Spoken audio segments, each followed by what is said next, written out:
Imaginez une rivière de vie traversant les vastes plaines d'Afrique.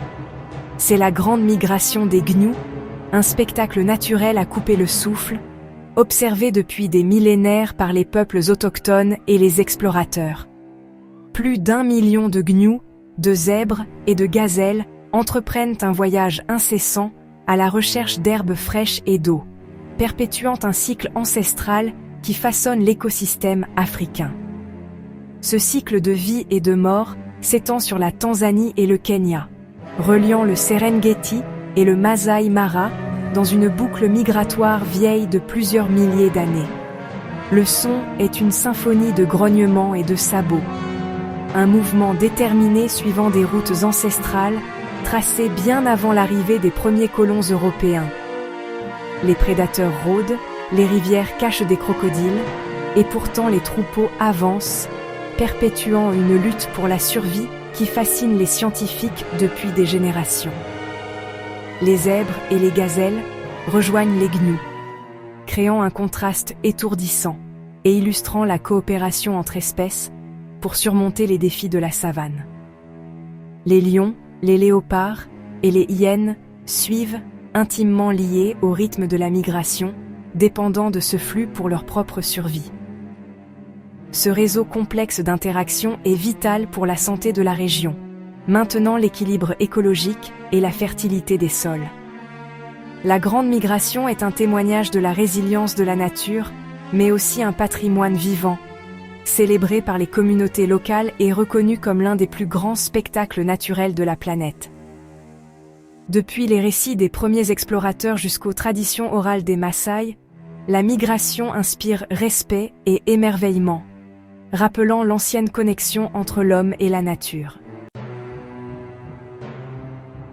La grande migration est un voyage circulaire d'une année, dicté par les pluies, où chaque mois marque une étape cruciale à travers la savane africaine.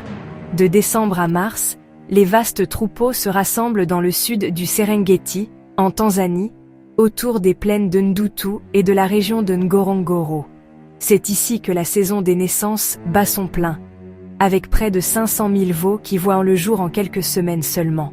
Cette explosion de vie attire de nombreux prédateurs, mais le nombre impressionnant de naissances submerge lions, hyènes et guépards, assurant la survie de la majorité des petits. En avril et mai, alors que les pluies cessent et que les plaines du sud s'assèchent, les troupeaux entament leur marche vers le nord-ouest, traversant le corridor occidental du Serengeti. En juin, ils atteignent la rivière Grumeti, où les eaux sont basses mais dangereuses, infestées de crocodiles affamés. Traverser cette rivière est un moment critique du voyage. De juillet à septembre, les troupeaux poursuivent leur route vers le nord, franchissant la frontière du Kenya pour atteindre le Masai Mara. Fin juillet et début août, ils se dispersent dans les riches pâturages du Mara, profitant de l'abondance d'herbes vertes. C'est à cette période, entre août et octobre, que se déroule la célèbre traversée de la rivière Mara, un spectacle dramatique où des milliers de gnous bravent les courants et les crocodiles pour atteindre l'autre rive. En octobre, les pluies commencent à revenir dans le sud. Dès novembre, les troupeaux entament leur retour vers le Serengeti, suivant les orages et la promesse de nouveaux pâturages. Ce voyage, rythmé par les saisons et les cycles de la nature, est un témoignage d'endurance, de persévérance et d'adaptation. La migration des gnous est un cycle continu et impressionnant, où chaque mois, chaque lieu, joue un rôle essentiel dans la survie de l'espèce. La traversée de la rivière Mara est le moment le plus emblématique de la migration. Des milliers de gnous se rassemblent, l'anxiété dans l'air. Un saut courageux déclenche une plongée chaotique dans les eaux infestées de crocodiles. La rivière bouillonne avec des membres agités et des mâchoires claquantes. Beaucoup sont emportés ou piétinés, mais la soif de pâturage frais l'emporte. Les prédateurs attendent sur les rives, prêts à tendre une embuscade aux survivants. Ce périple est un filtre brutal, garantissant que seuls les plus forts survivent. C'est une démonstration brute de la relation prédateur-proie de la nature. Malgré le danger, le troupeau doit traverser pour continuer le voyage. La traversée de la rivière Mara est une partie vitale du cycle de la migration. Les cours d'eau agités ajoutent une difficulté supplémentaire, rendant chaque pas périlleux. Les rives escarpées et boueuses compliquent encore plus la tâche des gnous épuisés.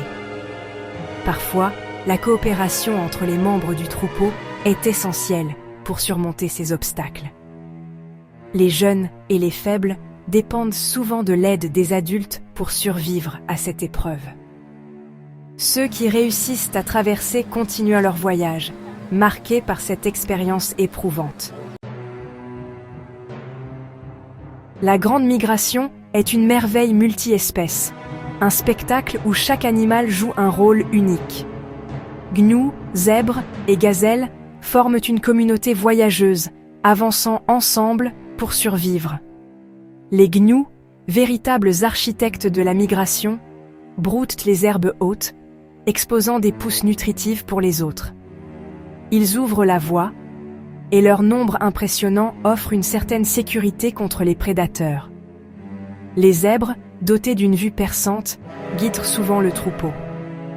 Leur capacité à repérer les prédateurs et à mémoriser les routes migratoires est essentielle. Ils profitent des chemins dégagés par les gnous, tout en offrant une vigilance accrue au groupe. Cette relation symbiotique profite aux deux espèces. Les gnous détectent l'eau lointaine grâce à leur odorat, tandis que les zèbres assurent la sécurité. Les gazelles de Thomson suivent, grignotant les herbes courtes laissées par les gnous et zèbres. Leur agilité leur permet d'échapper aux prédateurs et elles ajoutent de la diversité et de la complexité à la foule migratrice. Les prédateurs comme les lions, les guépards, mais aussi les hyènes et les chacals suivent la migration. Pour eux, c'est un buffet mobile, une opportunité de nourrir leurs petits et de maintenir l'équilibre naturel. Même les crocodiles du Mara attendent patiemment la traversée des rivières, profitant de la densité du troupeau pour chasser. Prédateurs et proies sont entrelacés dans ce rythme incessant, chaque espèce jouant sa partition dans la grande symphonie de la savane. Le rassemblement migratoire met en lumière l'interdépendance de la nature. Des éléphants aux oiseaux charognards, tous profitent de ce mouvement colossal, rappelant que la survie dépend de la coopération et de l'équilibre entre toutes les espèces. Observer la migration est une expérience qui change une vie. Le timing est essentiel. Le spectacle se déplace avec les saisons. Pour la saison des naissances, visitez le sud du Serengeti en Tanzanie de janvier à mars. Pour les traversées de rivières, dirigez-vous vers le nord du Serengeti et le Masai Mara de juillet à octobre. La patience est essentielle. Les traversées sont imprévisibles.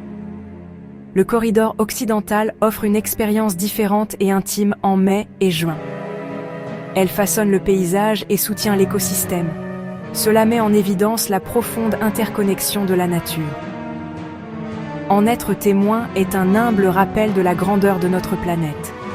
Elle est le plus grand spectacle sur Terre. Pour profiter pleinement de l'expérience, privilégiez un safari guidé avec un expert local. Les guides connaissent les meilleurs points d'observation et adaptent l'itinéraire selon les mouvements des troupeaux. Apportez des jumelles et un appareil photo avec un bon zoom pour capturer les moments uniques et n'oubliez pas un chapeau, de la crème solaire et de l'eau. Privilégiez les lodges et camps éco-responsables pour minimiser votre impact sur l'environnement et soutenir les communautés locales. Restez silencieux et respectueux de la faune. Suivez toujours les consignes de sécurité de votre guide pour ne pas perturber les animaux. Prenez le temps de noter vos impressions ou de dessiner ce que vous voyez. Partagez vos expériences avec d'autres voyageurs enrichit encore l'aventure. Les meilleures observations ont souvent lieu tôt le matin ou en fin d'après-midi, lorsque la lumière sublime la savane et que les animaux sont les plus actifs. Informez-vous sur les itinéraires de migration avant votre voyage pour choisir la meilleure période et la meilleure région à visiter. Enfin, gardez l'esprit ouvert et laissez-vous surprendre par la nature. Chaque safari est unique, et la magie de la migration ne se vit jamais deux fois de la même façon.